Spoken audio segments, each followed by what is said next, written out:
Welcome, amazing agents from across the country. Today is Thursday, September 20th, 2018, and this is Mastermind call number 195.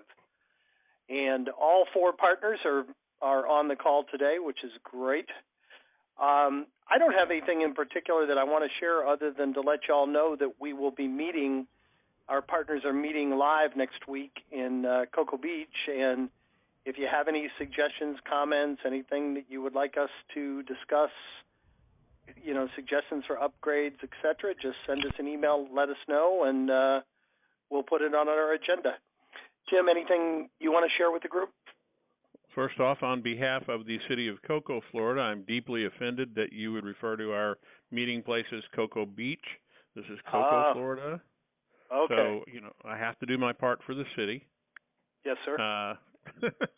No, we're looking forward to our meeting, and a lot of good things are cooking right now. I'm going to say one thing very quickly and just kind of let you know that we've been talking, and we're literally ready to roll divorce out. We've got a few more tweaks to do, and we'll all be looking at what we've done next week, and as soon as we look at it and work with a couple of the folks that are helping us get that where it should be, we'll be rolling that out, and our intention is that before the end of the month, it will be live. We're actually beta testing it with some folks right now, and as soon as it's ready, we'll notify you if divorce is available in your county.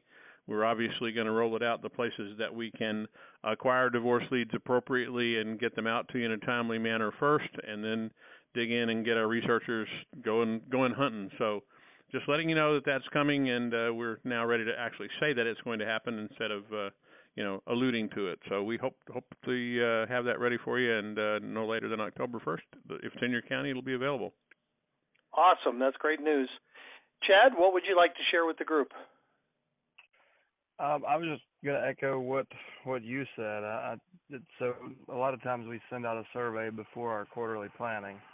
I haven't done that, but if you guys have any ideas or any lead types you would like to see, the email address to use, just email support@alltheleads.com with any ideas you have, so any upgrades for the technology we offer, just anywhere you see that we could do a better job or you wish we had X, Y, or Z, please put that in an email and send it to support@alltheleads, and it will certainly be part of the discussion. And we try to design the company around the needs of our customers. So if we hear the same thing enough, we'll know where to focus our attention. So if you have a great idea and you'd like to see something from us, please let us know. Excellent. Yeah, we've had a few over the last couple of weeks, a few little development and technology ideas that made a lot of sense. And, when you guys bring them to us, they kind of go to the top of the list, especially when, like Chad said, we hear them more than once. So excellent. We appreciate all you guys' help and suggestions. Tom, anything you want to share with the group? Oh, just my normal, just to remind everybody, we're here to help. Just always, easiest way to get in touch with us, send an email to support@alltheleads.com, or if you're in your account area under support, there's a contact us. Just be, definitive on what you're looking for, and we assign those to the appropriate people to get back with you. So it's a real quick way to get a response from us, and we appreciate it. Excellent. Well, we've got 3 or 4 in the queue. We've got plenty of room for more, guys. Don't be shy. Don't be bashful. Hit *6 and then hit 1, and you'll go in the queue, and we'll take you one at a time. First up is phone number ending in 4983. You're up first. Hi, it's Janice, and I'm very new to ATL. So far, I'm impressed. Something came up yesterday. Thanks. Something came up yesterday which I had no idea how to handle, and they asked me to come today and ask it to the group. I met a realtor who is a court-appointed receiver for a property that's in pre-foreclosure, and I'm interested in purchasing it for myself. And, of course, I'm getting nowhere with the attorneys. I did get a payoff from Aquin, but, is there anything I can do to speed this up, or is it just a moot point at this point? So the realtor was appointed receiver or an attorney?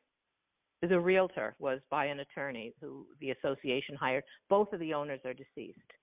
I see. So he was nice enough to show me the property, and I said, I'd like to buy it.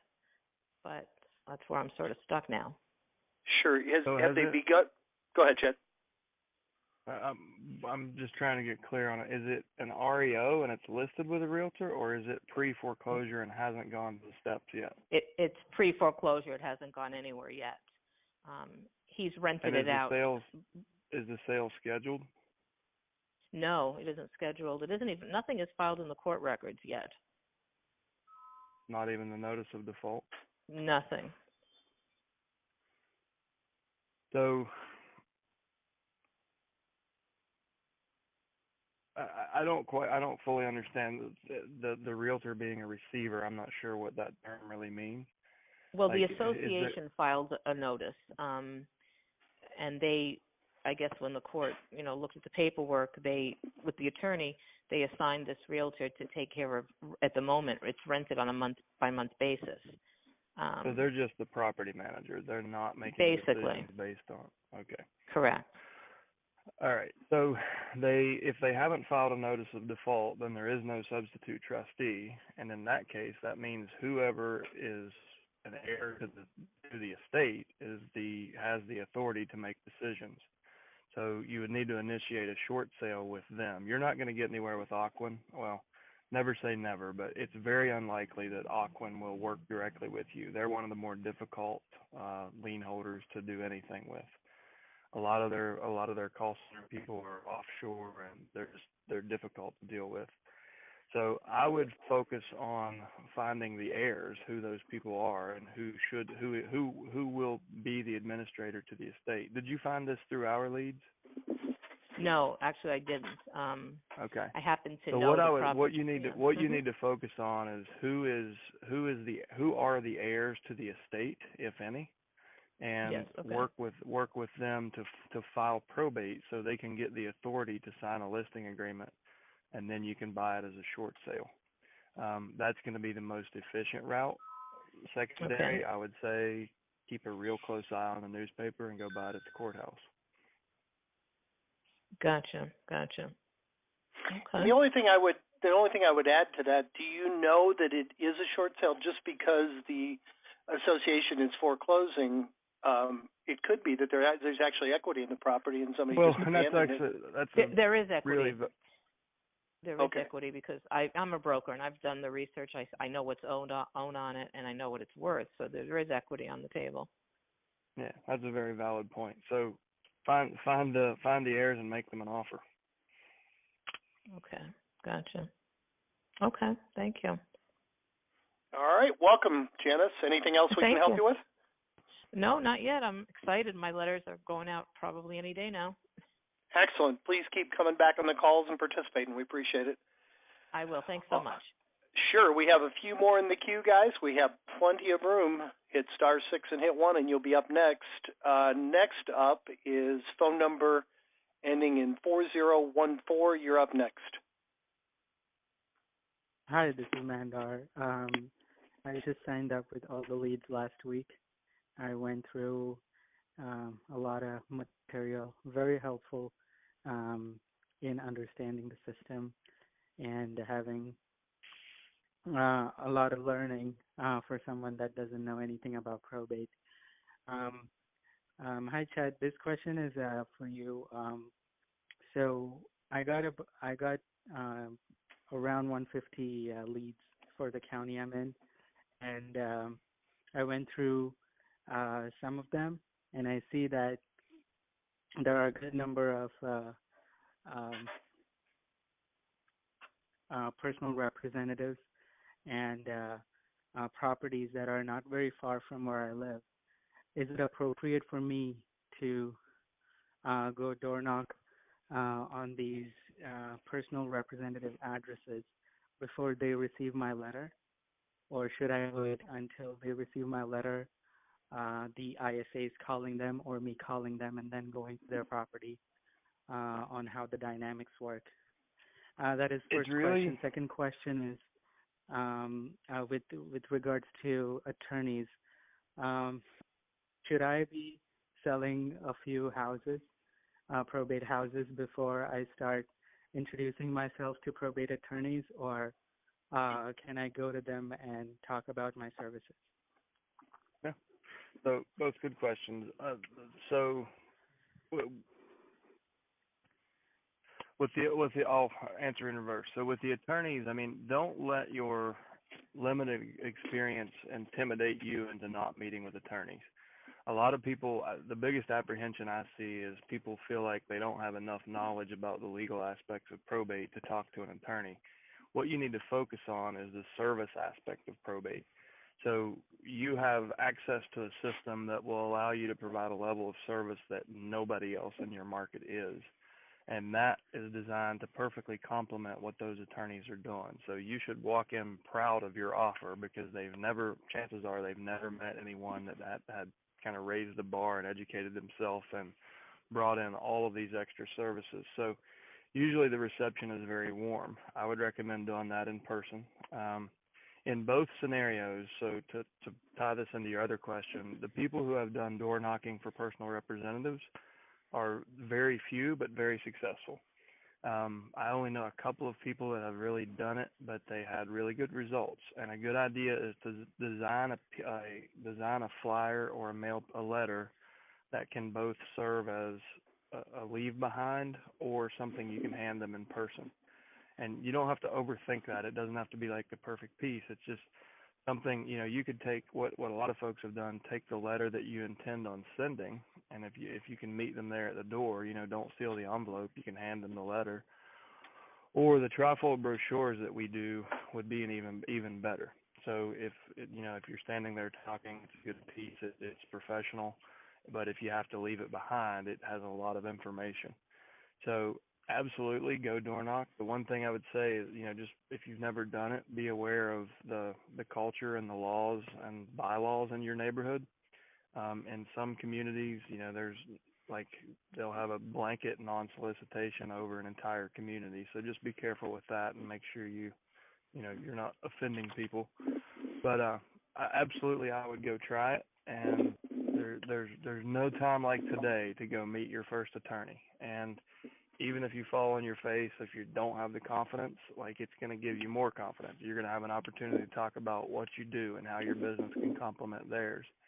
And if you need help with that, I would point you back to, if you go to our Facebook group right now, that's a real quick way to search based on conversations we've had in the past. If you go to All the Leads Mastermind, jump over on the left hand into the search bar and search the word attorney or probate attorney. And you'll see every role-playing mastermind call and discussion. It'll kind of filter the results on the wall.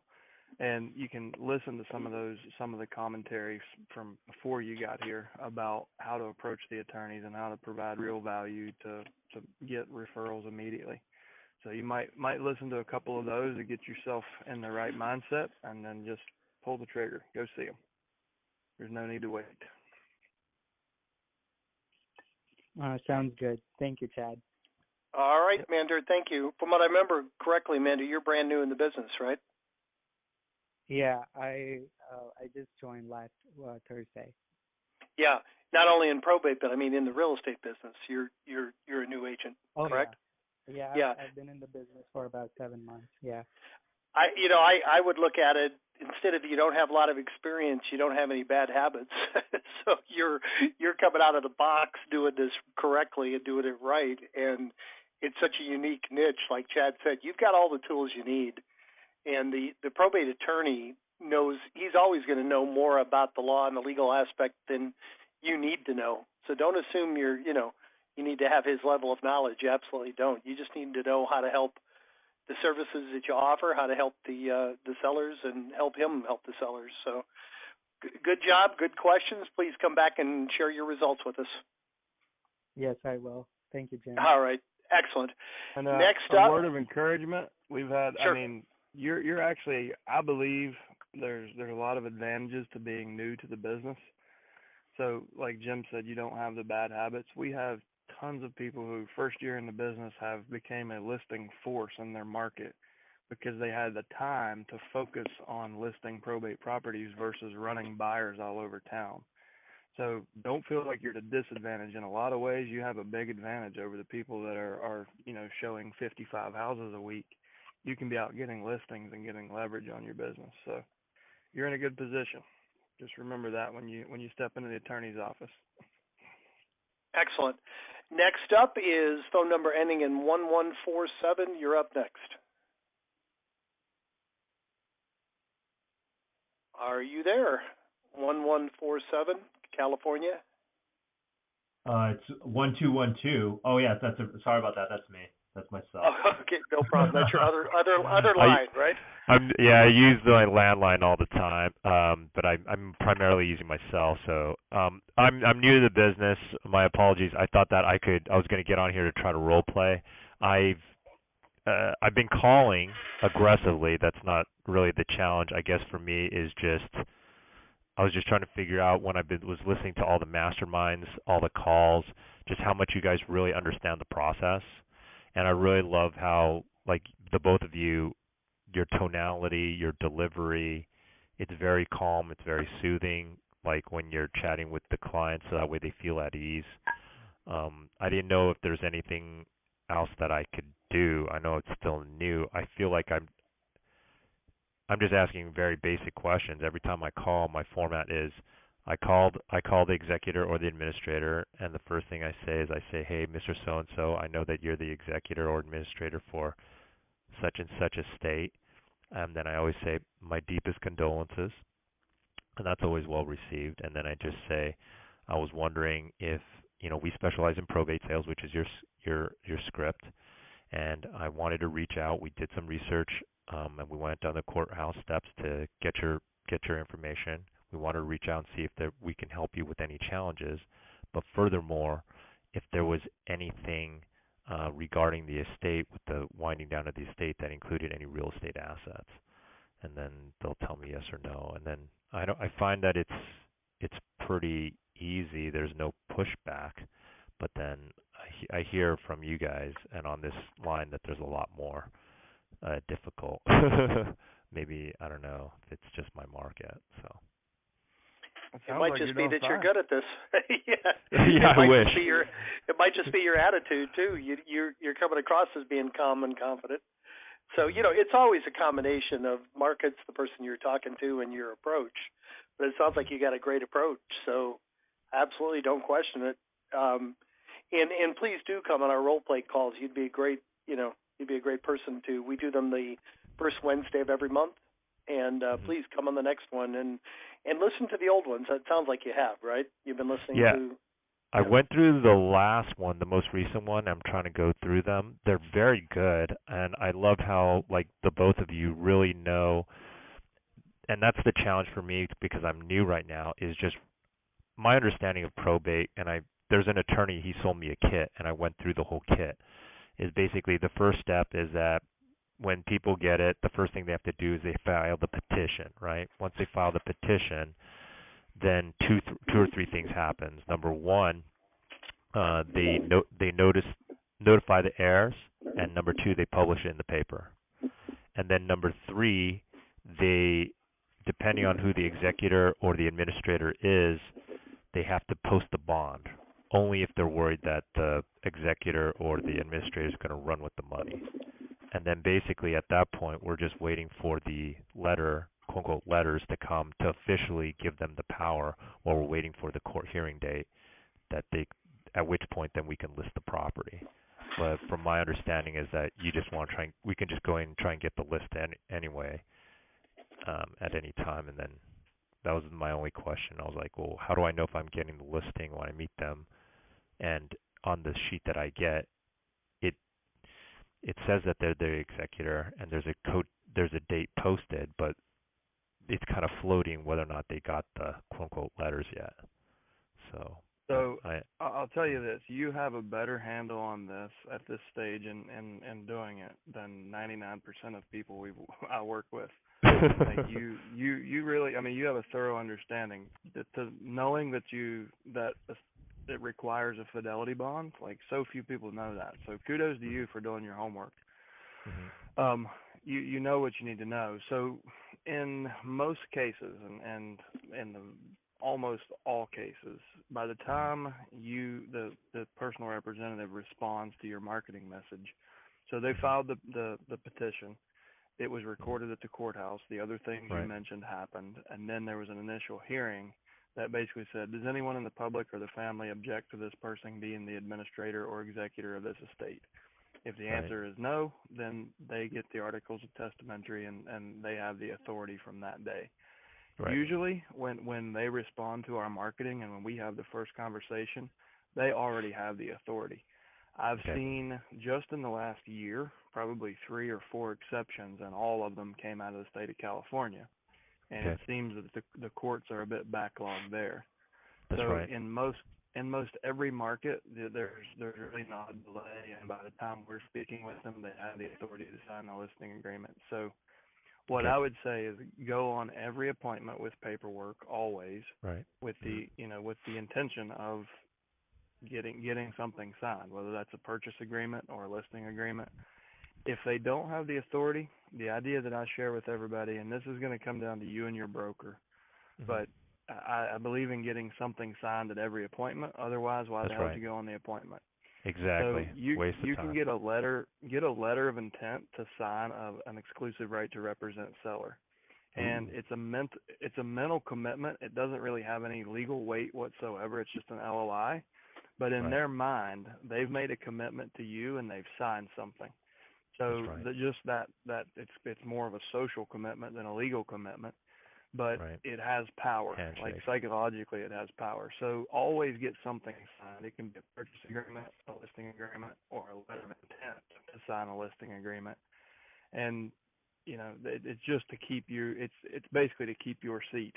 So they're not, so someone else doesn't come in and get them to sign a listing agreement the day they get appointed because they didn't have time to call you back or something. But yeah, I mean, always go on the appointments, always take paperwork and get something signed and keep yourself in control of the situation. You'll be fine. But your knowledge level, you got what you need to really excel at this. Well, so one thing that I wanted to do, I mean, obviously I'm an analytical personality, analytical driver, but what I want to do is I want to make it super easy because I heard here in California that basically some people have really tried hard to approach the attorneys, but then they haven't had much luck since most of the time, by the time they come to the attorneys, they've already selected an agent already. So I'm not going to say I'm going to give it up, but so that's why I've just been going straight for the administrators or the executors. So with that being said, let me tell you this: perception's powerful. And I've personally worked with people in San Jose, San Francisco, San Diego, Los Angeles. Every single one of them that got out and visited attorneys face to face, they now have attorney relationships. So just like the rest of our industry, you're going to hear a bunch of naysaying and, oh, don't do that. It's not worth your time. They shut me down. And it's because they didn't have any value. Like objections aren't a problem in the presence of the right amount of value, right? So if you're walking in saying something different than those people said, that attorney they can latch onto you and start feeding you referrals immediately. So in this group of people, that's the more common response. I have yet, in years of doing this, I've yet to have one person come to me and say, I just can't do it. Like the attorneys just won't talk to me. Everyone that goes out and does it finds success. And I'm talking like maybe like I'd say a bad result is 3 out of 10. So if you go do 10 office visits, you'll have 3 attorneys that are they're ecstatic that they met a realtor that could provide such a high level service to their ideal client, but also something that's complementary to their business and makes their whole process more efficient. So they're spending less billable hours on a base rate, fee, because your service is taking care of their client, and they know that. So just be careful of forming a perception based on someone else's experience. I think, especially as well-spoken and educated as you are, obviously, the attorneys are they're gonna see that you're not the typical real estate agent, right? So you've made a big commitment already to know what you know, and they're gonna see that. And if and you're, like I said before, or Jim said this time, like you're never going to be a probate attorney. They're always going to be more knowledgeable than you. But knowing that you at least understand the basics and the timeline and then showing them that you understand the service aspect of it better than they do, Right. that kind of locks that in. So don't hesitate to go out and meet with those attorneys based on someone else's failure. What do you suggest I do? Because I always try to tee things up where I want to make it super easy for the that's kind of my way of automating the whole process. Like what can I do to make it easier for the probate attorneys so that way I want it to be where I'm like their dream, where it's like, wow, this guy, like I'm going to give this guy all my biz because he comes up, he has all the paperwork, it's locked in. I just check it off my list and he gets the job done. And I know that on the listing agreements for us, I'm aware that for probate, I know that it can be either 5 or 6%. That depends a lot on the probate attorney. But aside from that, the listing agreement is the listing. There's the probate addendum. And then I guess just on the purchase end, it's a 10% security deposit. Then there is, the sales price has to be within 10% of the appraised value.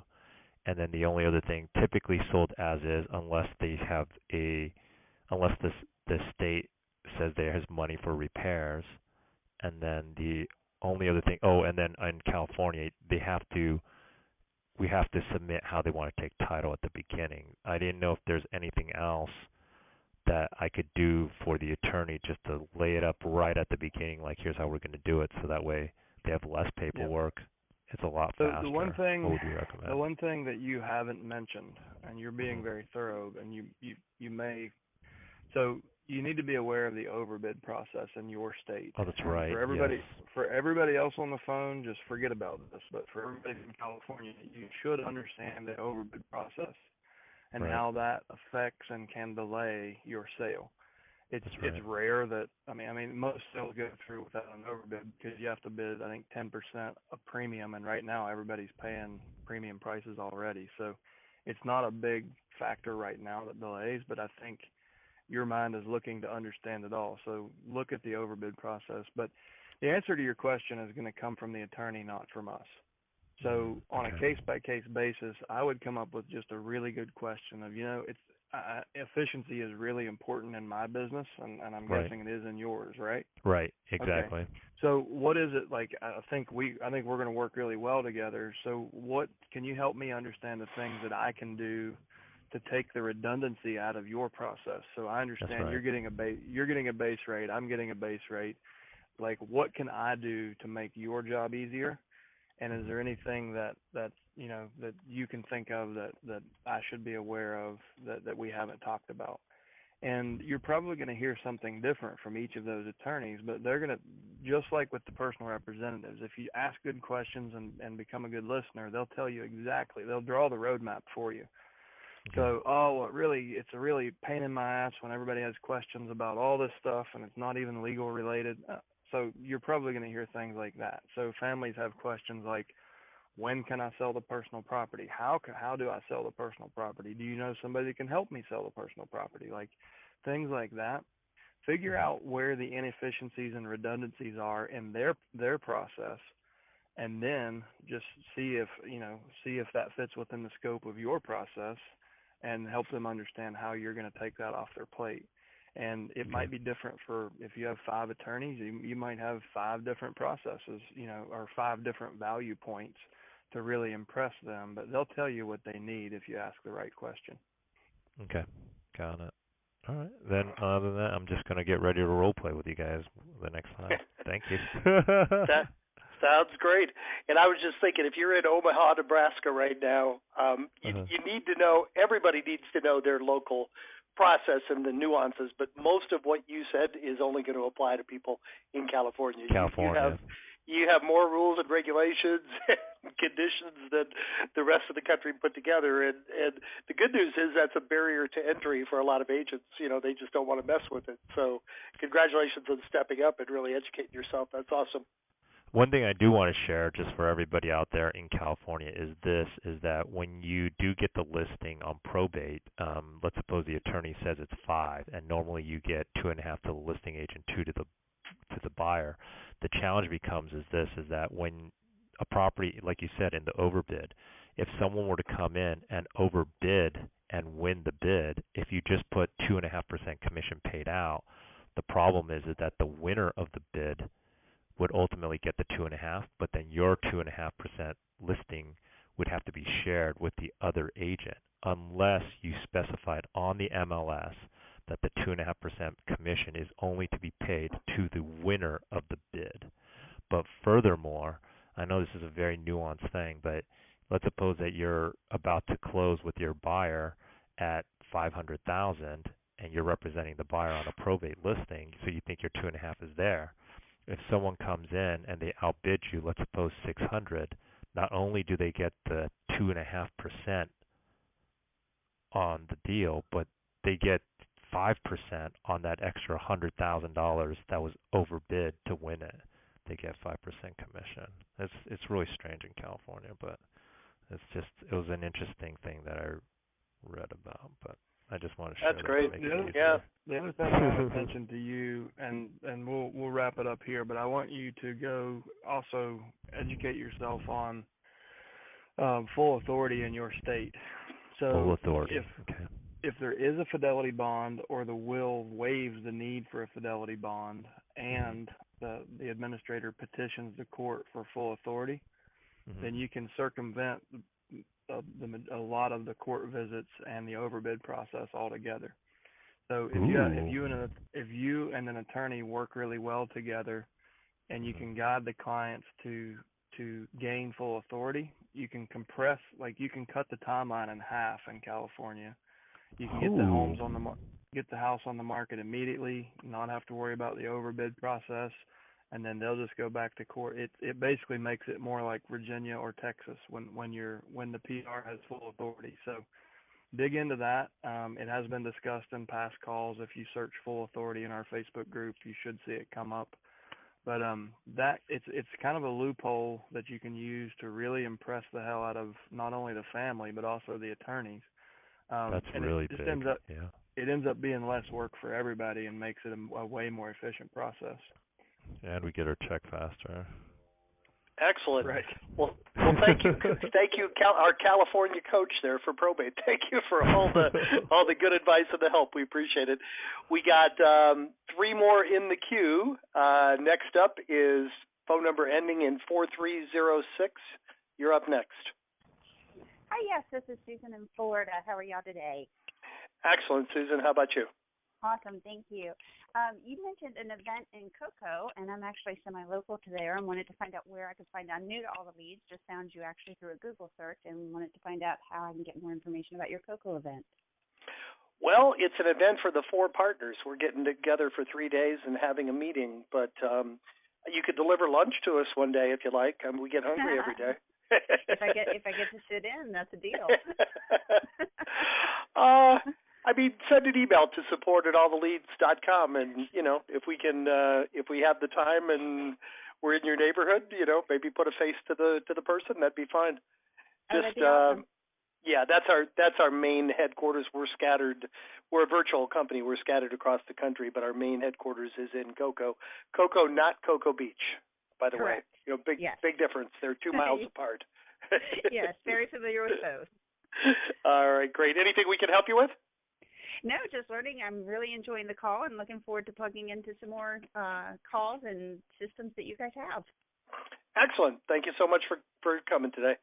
We have two more in the queue, guys. We got plenty of room for more. Got almost a half hour left. The next one up is phone number ending in 3968. You're up next.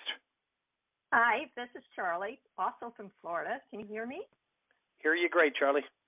Okay, good. I'm new to the probate situation, and I've been calling personal representatives explaining my services. I have not been asked the question yet, but I was wondering, how do you handle it when they say, okay, I understand, who pays for it? Do you want to role play? Yes, if you'd like. Okay. Who pays for what? Having the lawn taken care of, having the clean out, painters, plumbers, that kind of thing. Sure. Well, ultimately, it's the estate's place to pay for it. Are you in a position where the estate can't pay for those things? Is that why it's a concern for you? Well, no, it's just that I haven't been asked the question, and if I am, I would like an answer that's not just you do. No. We're role playing. So if I'm you can, sorry. All right, sorry about that. Go ahead. So the question I ask, and this is what I'm recommending for you. So put it back to them as a question. So who pays for it? Is there not any money in the estate, or why is that a concern? Or help me understand why that's a concern. All right, so that's okay. Say it one more time for me. Is there any money in the estate? Okay. Or are you concerned because there's no money in the estate? And right. Where I'm going with this, so typically the answer is going to be, yeah, there's money. I was just really curious. And a lot of times people, if you don't have control of your conversation, people ask questions like that. Where I would take that is, a lot of the times, and we've talked about this on past calls, but as you're setting up your team, it's good to have, for example, a lawn company. That was the example you used. There's 1,014 lawn companies that live paycheck to paycheck. But there are also lawn companies that drive $75,000 pickups and $8,000 lawnmowers, and they have cash reserves 6 or 8 months deep. Those are the kind of companies that can float an invoice all the way through closing, and they can even charge interest on it, and everybody wins, right? So the idea would be to demonstrate to that PR that we would, the estate is going to pay for it. But we do have relationships, and our team can actually float the invoice through to closing. So when you do have money, that you can take care of it then. That's a great answer. That's what I was looking for. Yeah. Yeah. Yeah. Same thing with the contractor. If the house needs repairs, you want to have really two, like Chet said before, you want to have several different contractors. You want to have just a simple punch list one for minor repairs. But then you also want to have one for, complete rehabs if it needs a new roof and needs a lot of work. And you don't have to have one that'll float the invoice, but it's certainly a bigger value if you do. Somebody that'll go in and, put $20,000 worth of repairs into the property, help them get $35,000 more, and they'll wait till closing to get paid. That's not the norm, but it's not uncommon either. And I would suspect there's at least a few of those in every market. You just have to dig a little harder to find them. Okay, I understand, and thank you very much. I appreciate it. Very good, Charlie. Thank you. Please keep coming back on the calls. We have two more people in the queue, guys. We got room and time for more. So, and we don't have a win of the week yet. So we can't let that win of the week go unrewarded. Somebody give us a good success story for the week. Just hit *6 and hit 1, and you'll be up next. In the meantime, phone number ending in 5099, you're up next. Hi, guys. Southern California here also. I have to give props, first of all, to the other guy that called in from California. And I don't know if you guys are allowed to share any of these folks' information either in the group or on this call. I wanted to commend him, number one. And number two, I'm newer to this. I just got some of the leads from you guys, and I started calling.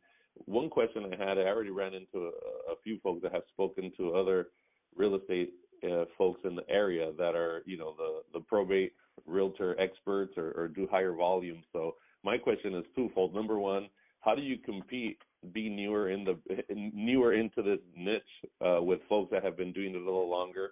And number two, dealing with questions that you may not have the answer to other than, you know what, Mrs. Jones, let me look into that for you. Sure. Well, one thing before Chad, I'm sure Chad has an answer to that. And we talked about this on last week's call, the good news is there aren't too many agents that have worked this as a niche for a long period of time. So chances are you're not going to have any competition there. As the gentleman earlier in the call who was brand new in the business mentioned, we've got a lady in South Carolina, brand new in the business. Her first 4 listings were all probate listings. So as just being a new agent, it's a great market to compete in because the people are not local most of the time, and they don't know you from the local superstar, that has signs all over the place. As far as competing with agents that have been doing probate, we've been doing this 5 years. Chad, how many agents have we run into, before meeting us that specialized in probate. I mean, they're out there, but there sure aren't very many. I mean, here's the deal. There's a lot of people claiming that, they're a probate specialist, but when they pick up the phone and I sat on role play calls on other groups, and it's a whole lot of me. And I can do this, I can do that, and they go straight for the real estate conversation. If you notice the common thread through everything we teach and all the conversations we have, it's really based on empathy and focusing on them.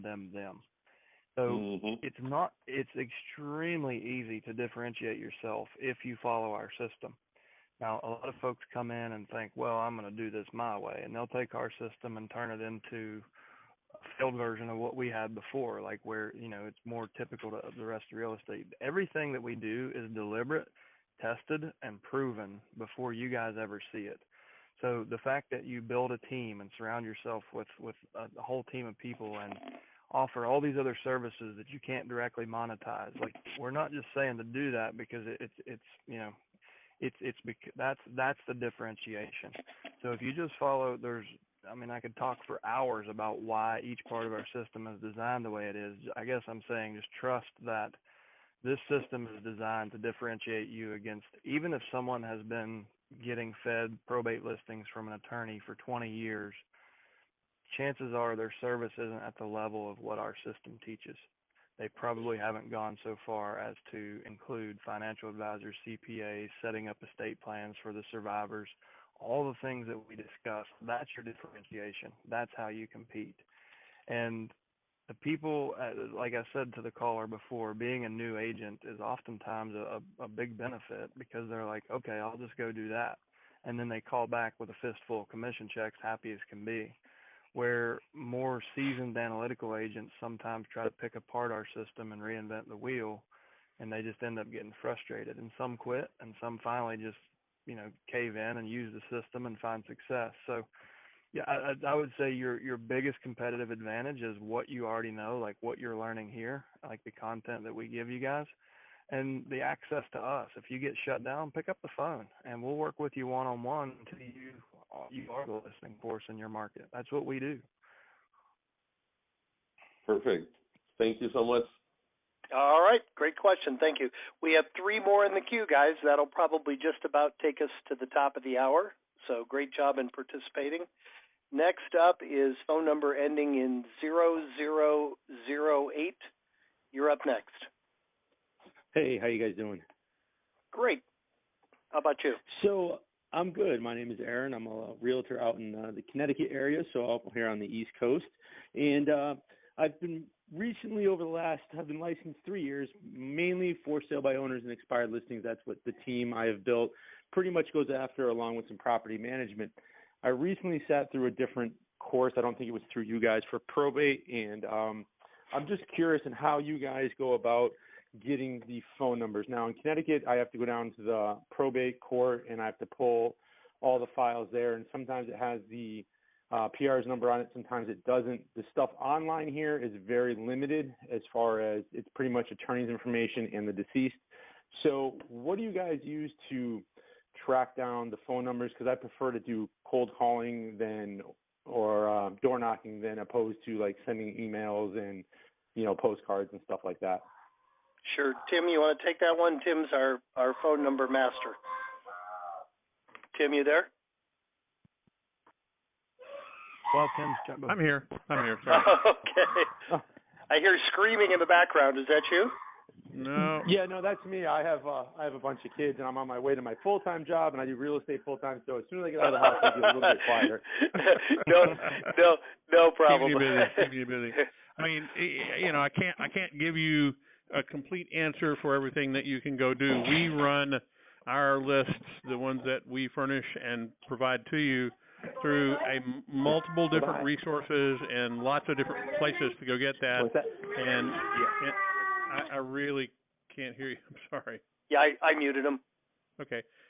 We run it through lots of different resources and lots of different places to pull the information. There's no one best source for that. And what we do is we do that, and then we've got some algorithms that determine which are the best and of the ones that we're getting. And we're not perfect with it either. I mean, there is no no perfection available. If the data is available in the docket, that's great.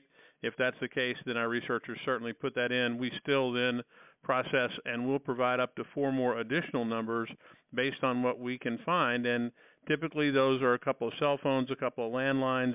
We consider them affinity numbers.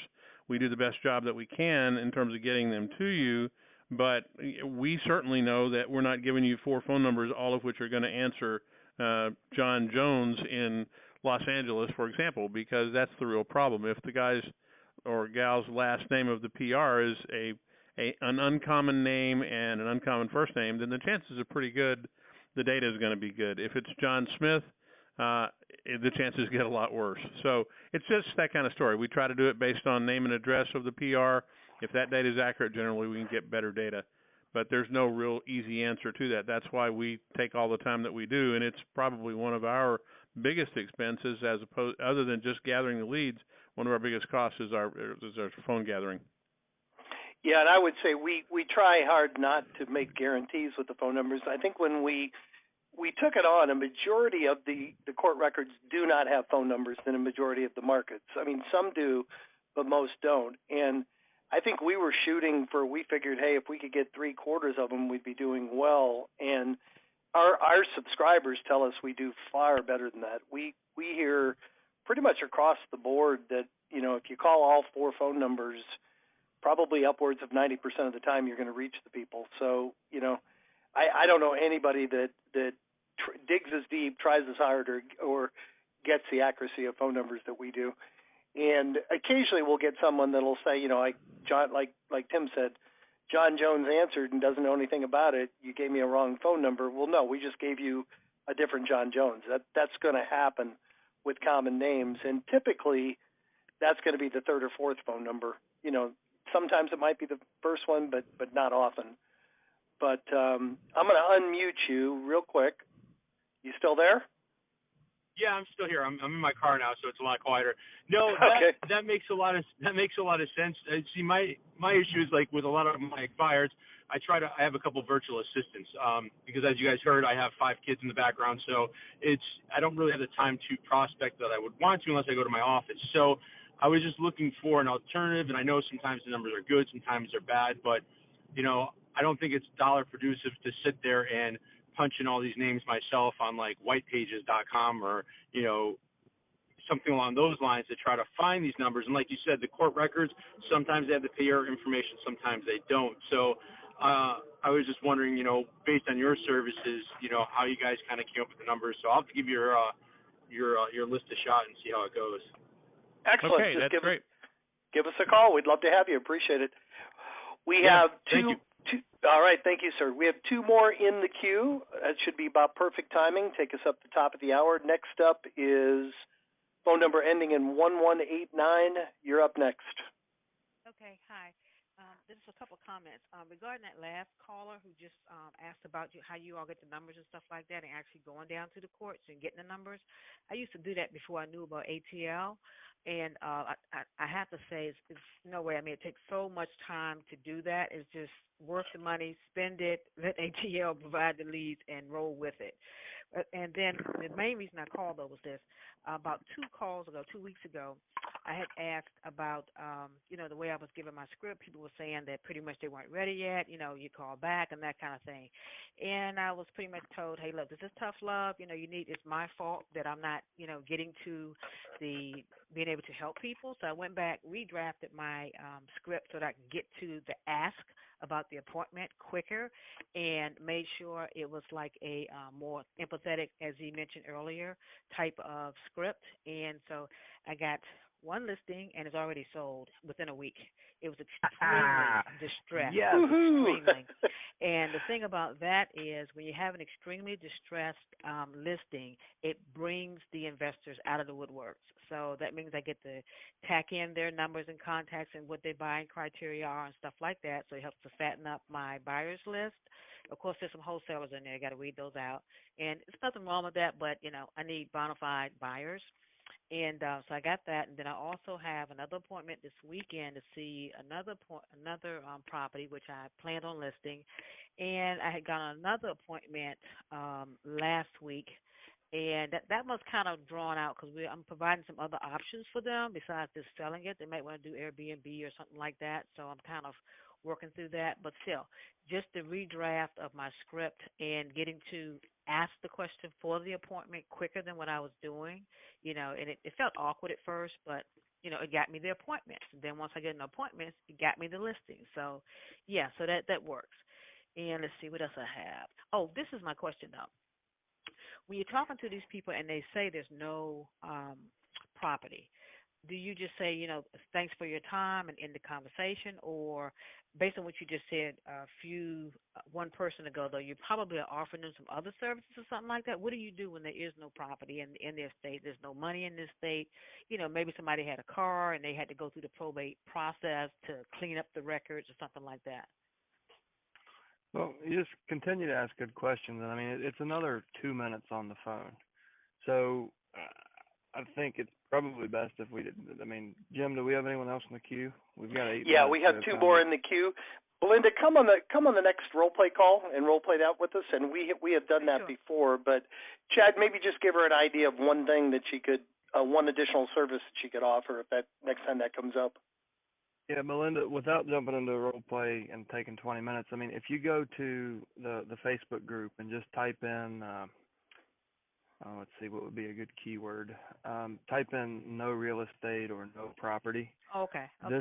We have role played it on, I would say at least 3 role play calls in the past, where we go long form and you can hear exactly the direction we'll take it. But the idea is to just find a way to, because even, I'll share a story with you. We had it's been probably almost 4 months ago now, a gentleman took a $1.6 million listing. The probate was a trailer that the guy's father passed away, and he had something that needed to be probated. He didn't fall under the small estate exemption. But it was a really simple estate. The guy didn't need any help, but he kept asking questions about how he could help him.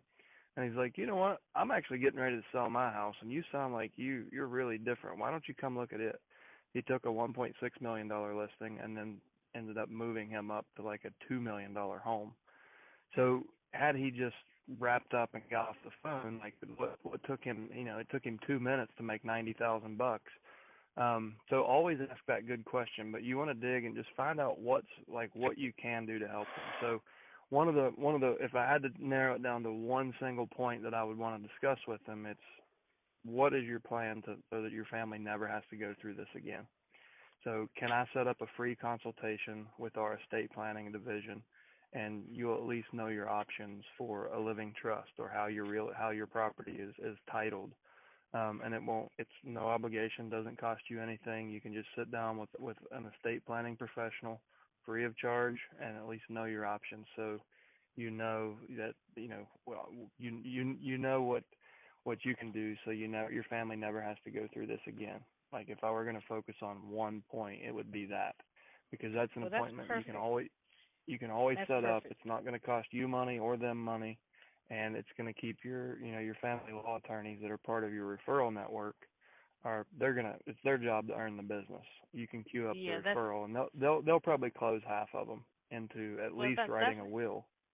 That'll work for me, because actually I was taking my mom to my estate planning attorney in about a week or two, and I'd already spoke to him about being a part of my network. So, and if I could refer business to him, and of course, oh yeah, sure. So I'm going to drop off some of those brochures that Elisa made up for me, and they're probably in the mail by now. So yeah, that'll work. Okay, all right, thanks. Excellent, Belinda. Thank you. Go ahead. Sorry, Jim. Belinda, the better you understand their overall situation, the more directions you can take that conversation. So you can offer them, in the case of a surviving spouse, you can offer to set up appointments with social workers, senior moving companies, nursing home facilities to find suitable housing for survivors. Lawn care, things like that. Like even if they're in a rental property, if they lost a husband, they've a lot of times in a surviving spouse situation, even if they don't own property, their income is oftentimes cut in half, and the workload of maintaining whatever it is they live in is doubled, right? So a lot of times those people, they haven't made decisions. They don't own anything. They think they don't need to do anything, but a lot of times they do need help. They just haven't realized it yet. So the idea is just the better you can understand the overall situation, you'll understand where you need to take the conversation and which team members you need to pull in and what conversation you should have. But typically it's a 2 to 3 minute wrap up, and you can just refer the people to them and move on. And I believe that always comes back to you tenfold. If you're helping people like that when and if anyone they know ever has a real estate service need, you're going to be the only realtor in town. And Belinda, I was just going to comment, we had a very similar call with a gentleman last week who was on our role play call, was having issues. He corrected his approach and he went out and got the deal. And, we're never going to pretend like we have all the answers, but we will almost always have at least a answer for you, or an answer. And just the fact that you were willing to try our suggestion and go out and make it work, I really congratulate you on being open-minded. So great job. And so far, I think you're in first place for the win of the week. You went and got 2 appointments and 1 listing. Congratulations. Thanks. What's the win of the week thing about? We started that a couple months ago. Basically, we have a winner every week, the best success story of the week, and we give you some free leads out of your next set of leads. Ooh, or some free historical leads. So far you're in first place. Now, I have to apologize to everybody. We have 3 more in the queue, so we are going to go a little bit over, but Carlos, you're going to be the last up. I'm going to close off the queue now. We try to keep this right at an hour. And thank you so much. Thank you, as always, Belinda. We appreciate it. Next up is phone number ending in 8978. You're up next. Yes, my name is Jamal. I am in the South Florida area. I'm not in the program because I'm on the waiting list. I definitely want to get in, and I'm waiting for that. My question is, I go because I'm not on the list. I cannot get the list anywhere. I go to the courthouse and pull it myself every day. Come back and trace, trying to get the phone numbers. I try to call the PR. And my question is, a lot of times when I get a hold of them, they say I need to talk to the attorney, or how did you get my number? How to get my number, I can overcome that, but I need to talk to my attorney, and then there's no, I don't know where to go from there. How do I approach that? And how do I get into the program? I'm on the waiting list. Yeah, we'll check. Your name is Jamal, right? Jamal? Yeah. I'll double check for you right after this call and see if a spot's opened up yet. We'll let you know. Okay. Yeah. And Jamal, are you an investor, realtor, both? What's your investor, realtor, both? Yes. Okay. And how are you opening your phone call? I'm just calling. I say, hey, just calling to see if you have a property for sale in the area. Or whatever. You just lost me. So I would encourage. Are you part of our Facebook group? I'm not. I tried to go on there, but it says that because I guess I'm not a member. I'm not sure how I can get in. So if you go to All the Leads Mastermind and click the Request Access button, yes. It'll just ask you 2 questions, like what industry are you in and how did you hear about the group. Okay. But join that group. I'll let you in, and in there we have every role play call we've ever done is posted, and you can search. So I would use the search bar on the left, put in initial conversation, and there's, I would say, at least 15 instances where in long form, we've role played the initial conversation.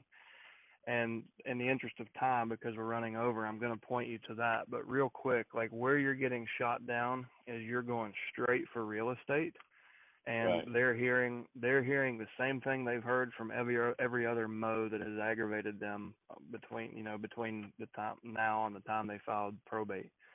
So listen to those role play calls, and it'll give you the edge that you need to get into a real conversation with them. The idea is to focus on people and situation, not real estate.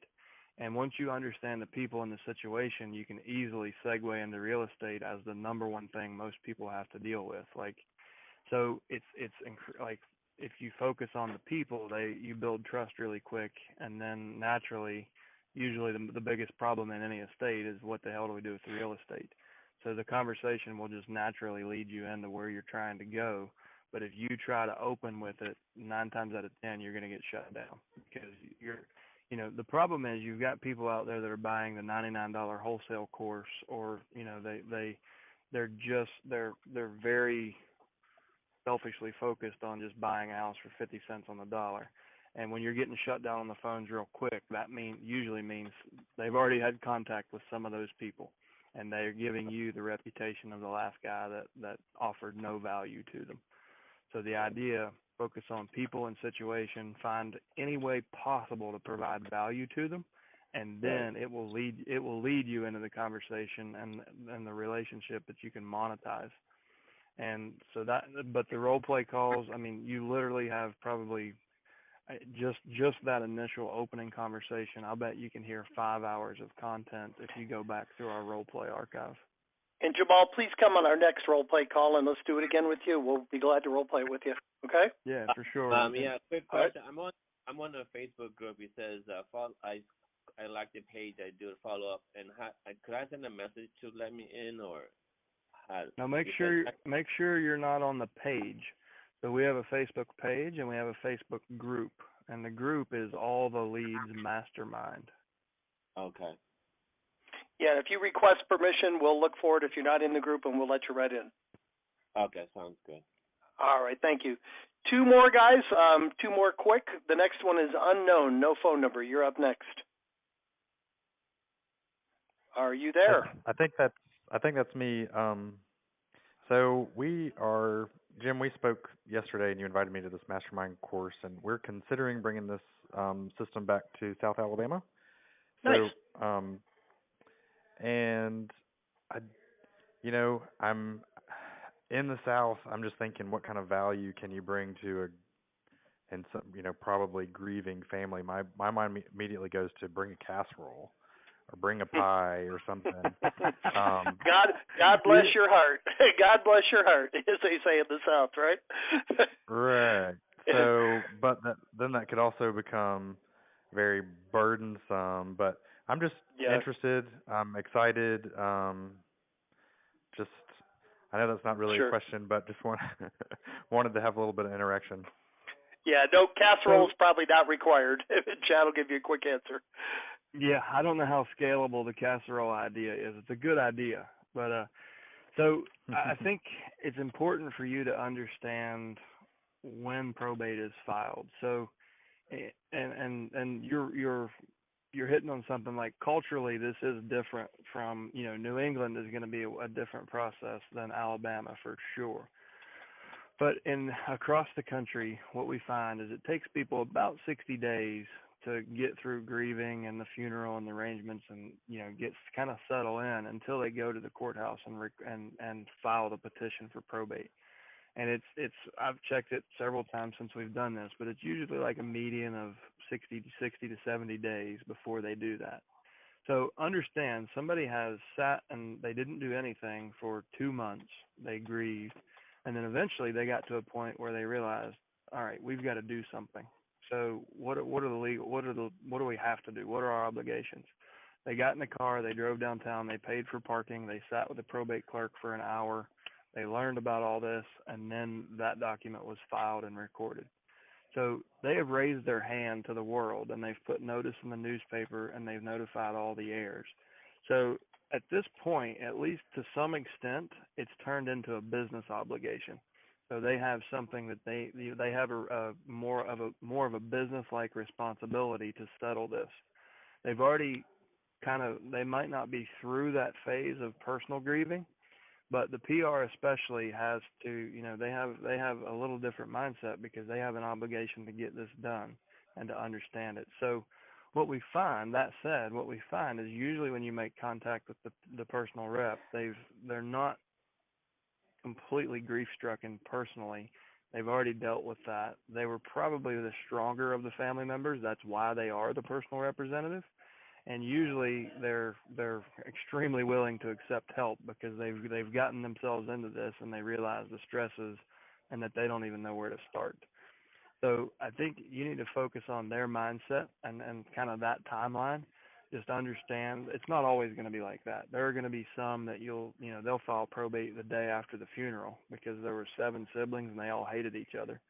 And Right. there'll be some that they'll file probate a year or 2 down the road because they were just so torn up. They didn't even see the legal obligation. They didn't even think about it.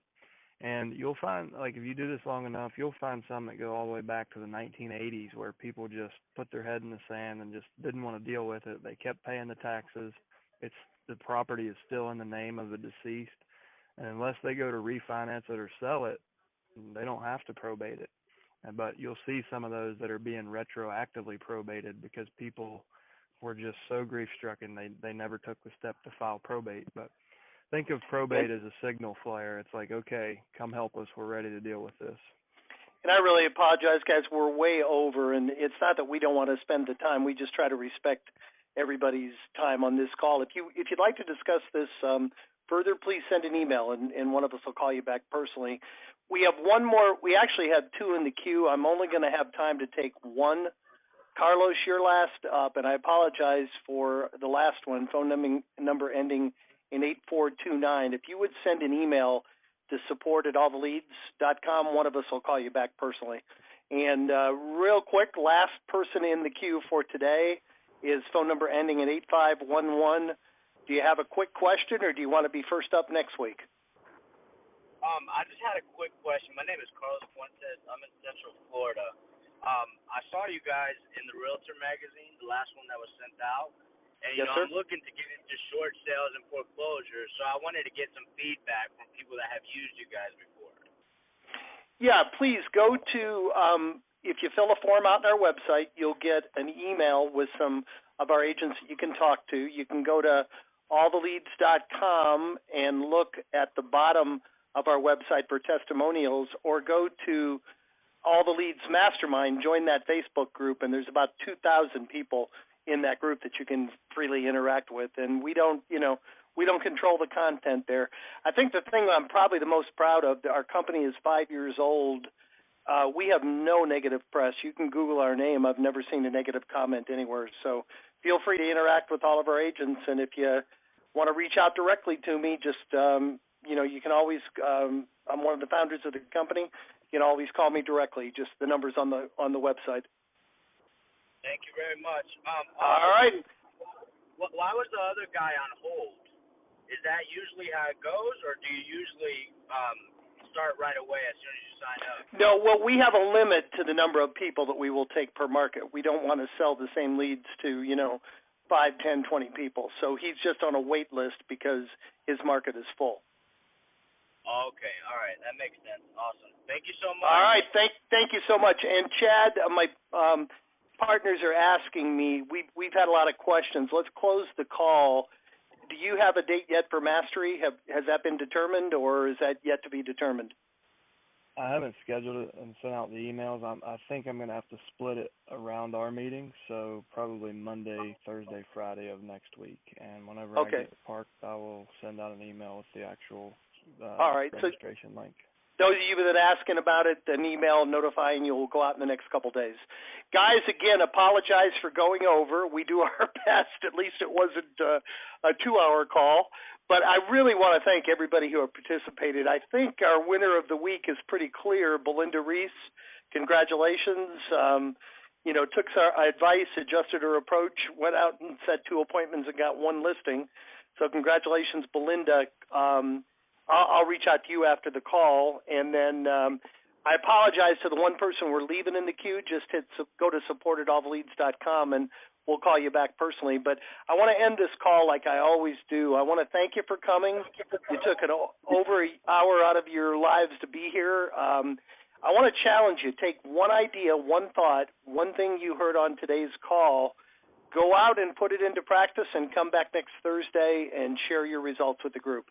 Thank you so much, guys. Make it a great week. We'll talk to you same time next Thursday. Take care.